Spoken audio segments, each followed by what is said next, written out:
Dito po kami ngayon sa may sabangang malaki kay Tata Tanoy.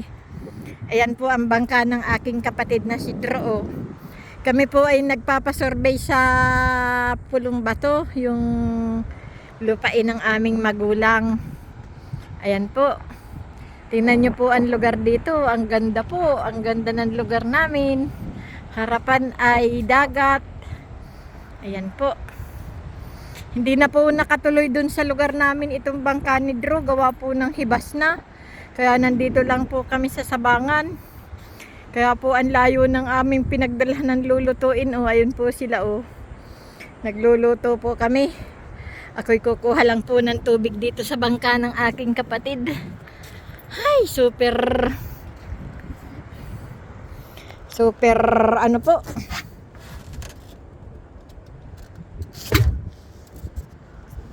Super init. Ano bang pwedeng maitakip dito sa tubig?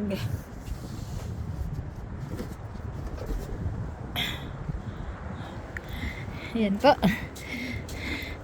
Medyo ang tubig po ay naiinitan. Kaya po lalagyan natin ng takip. Hindi ko naman po kayang bitbitin yan.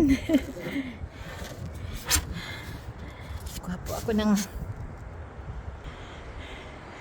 Kung makikita nyo po ang lugar namin, no, napakaganda po. Ito po nung kami maliliit pa, nandito po kami sa lugar na ito.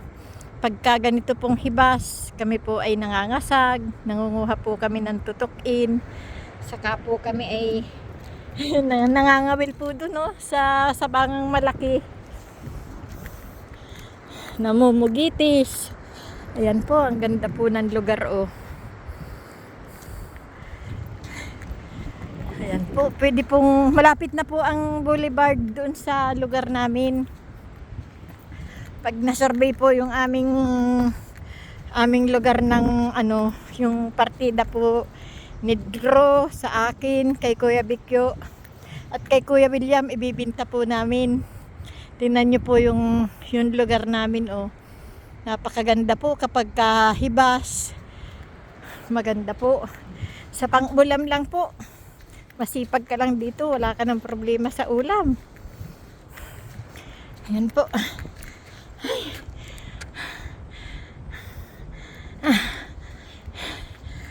Ang pagod po.